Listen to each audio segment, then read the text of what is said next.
ఈ రోజు వీడియోలో మనమైతే ఒక క్షేత్రం గురించి అయితే తెలుసుకోబోతున్నాం. ఈ క్షేత్రం యొక్క ప్రత్యేకత ఏంటంటే ఇక్కడ ఒకే పీఠంపై శివలింగం మరియు సాయిబాబా విగ్రహాలు కొలువై ఉండటం ఈ క్షేత్రం యొక్క ప్రత్యేకత.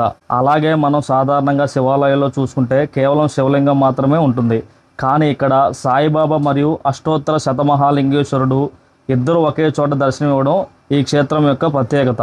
ఈ శివసాయి క్షేత్రం వచ్చేసి ఎన్టీఆర్ జిల్లాలోని కంచిచాల మండలంలో విజయవాడ నుంచి హైదరాబాద్ వెళ్లే రహదారి NH65కి ఆనుకొని ఉంది. ఈ జాతీయ రహదారి మీద ప్రయాణించే వరకు ఈ క్షేత్రం ఎంతో అందంగా కనపడుతూ ఉంటుంది.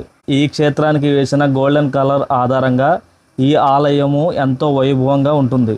ఈ శివసాయి క్షేత్రం ఆధ్యాత్మికంగా ఎంతో ప్రాముఖ్యత సంతరించుకున్న ప్రదేశం. ఇది కేవలం ఒక ఆలయం మాత్రమే కాదు, భక్తులకు మానసిక ప్రశాంతతను అందించే ఒక అద్భుతమైన ఆధ్యాత్మిక నిలయం.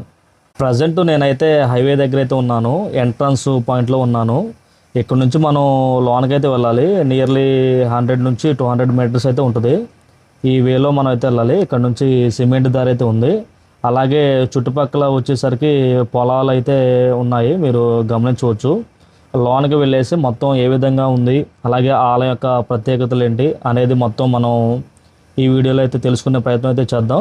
ఇప్పుడైతే నేను ముందుకైతే వెళ్తున్నాను. మీరు చుట్టూరు చూస్తున్నారు కదా, పచ్చని వాతావరణంలో అయితే ఈ ఆలయం అయితే ఉంది.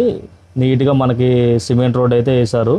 అలాగే ఇక్కడ బైకులు కానీ కార్లు కానీ లేదంటే లారీస్ ఇంకా ఏదన్నా ఆపుకోవడానికి అయితే ఇక్కడ మనకి చాలా గ్రౌండ్ అయితే ఉంది. చూస్తున్నారు కదా బయట వాతావరణం ఇదంతా. నేనైతే వెహికల్ అయితే ఇక్కడ పార్కింగ్ చేసి లోనకైతే వెళ్తున్నాను. ఈ ఆలయాన్ని 2004లో శంకుస్థాపన చేయడం జరిగింది. అలాగే ఈ ఆలయం యొక్క ముఖద్వారం ప్రత్యేకత ఏమిటంటే లింగం ఆకృతిలో ఉన్న ఒక లింగం అమర్చి ఉంటుంది. ఆ లింగంలోనే ఆలయం యొక్క ముఖద్వారం అమర్చి ఉంటుంది. ఈ క్షేత్రాన్ని ఎక్కువ మంది విజిట్ చేయడానికి గల ప్రధాన కారణం ప్రశాంతమైన వాతావరణం. జాతీయ రహదారి NH65కి సమీపంలో ఉన్నప్పటికీ ఈ క్షేత్రం లోపల అత్యంత ప్రశాంతమైన ఆహ్లాదకరమైన వాతావరణం ఉంటుంది. ఈ క్షేత్రంలో గురువారం రోజున భక్తుల రద్దీ ఎక్కువగా ఉండటం మనం గమనించవచ్చు. ఈ ఆలయంలో అత్యంత వైభవంగా నిర్వహించే పండుగలు కొన్ని అయితే ఉన్నాయి. అవి వచ్చేసరికి మహాశివరాత్రి, దత్త జయంతి, గురు పౌర్ణమి మరియు విజయదశమి వేడుకలు ఇక్కడ అత్యంత వైభవంగా నిర్వహించడం జరుగుతుంది. ఈ క్షేత్రంలో మనం చూసుకున్నట్లయితే షిరిడి సాయి ఆలయంతో పాటు వివిధ దేవీ దేవతల ఆలయాలు కూడా మనం ఇక్కడ చూడవచ్చు.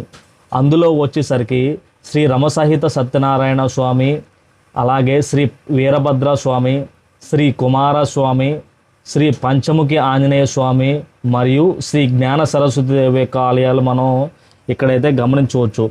ఇప్పుడు నేను తిరిగే ప్రదేశాల మొత్తం ఆ ఆలయాలకు సంబంధించినవే. అలాగే మనం ఈ ఆలయం చుట్టూరు తిరుగుతూ చూస్తున్నట్లయితే ఇక్కడ శివుని యొక్క విగ్రహం కూడా మనకి అత్యంత అందంగా పెట్టడం అయితే జరిగింది. ఇక్కడ మీరు గమనిస్తున్నారు కదా, ఆ విగ్రహం ఎంత వైభవంగా మనకైతే కనిపిస్తుందో. మీకు క్లియర్గా నేను ఫ్రంట్ వ్యూకి అయితే వెళ్ళి చూపిస్తాను, గమనించండి. ప్రశాంతమైన వాతావరణంలో ఈ విగ్రహం అయితే ఉంది. ఈ ఆలయాన్ని మనం పరిశీలించినట్లయితే దీని యొక్క కలరు అత్యంత అందాన్ని అయితే తీసుకొచ్చింది ఈ ఆలయానికి.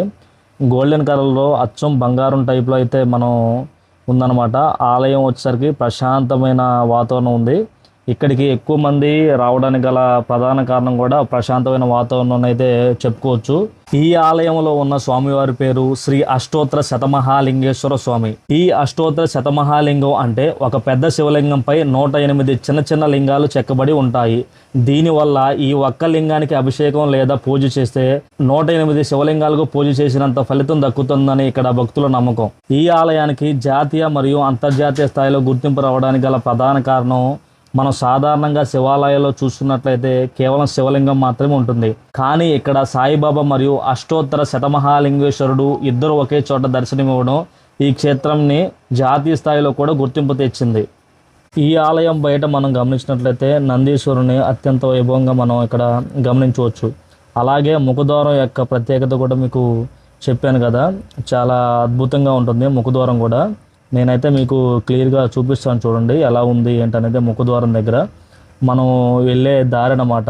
మేమైతే ఇప్పుడు మొత్తం దర్శించుకొని బయటకు అయితే వచ్చాము. చూడండి ఎలా ఉందో, చాలా దృఢంగా అయితే నిర్మించారనమాట. ఇక్కడ లోనికి వెళ్ళటానికి అలాగే రావడానికి దగ్గర ఆ ముఖద్వారం అనేది. బయటకైతే వచ్చేసాను. చూడండి ఇక్కడ మనం గమనిస్తే కూర్చోడానికి కూడా మంచిగా బెంచీలు కూడా నిర్మించారు. అలాగే ముఖద్వారంలో అలా నందీశ్వరులు ఉండటం కూడా మనకి మంచి వైభవాన్ని అయితే తెస్తుంది. నేషనల్ హైవే NH-65కి ఆనుకొని ఉన్న శ్రీ శివసాయి క్షేత్రం యొక్క విశేషాలు అలాగే దీని యొక్క ప్రత్యేకతలు మొత్తం మీకైతే వివరించాను. ఈ వీడియో మీకు నచ్చిందని భావిస్తున్నాను. ఇలాంటి మరిన్ని వీడియోస్ కోసం మన ఛానల్ అయితే సబ్స్క్రైబ్ చేసుకొని బెల్ ఐకాన్ అయితే ఆన్లో పెట్టుకోండి. అలాగే ఈ వీడియో కొంతమందికి రీచ్ అయ్యే విధంగా లైక్ మరియు అలాగే హైప్ కూడా చేయండి. Thank you all. మరొక వీడియోతో ముందుకు వస్తాను. Bye bye.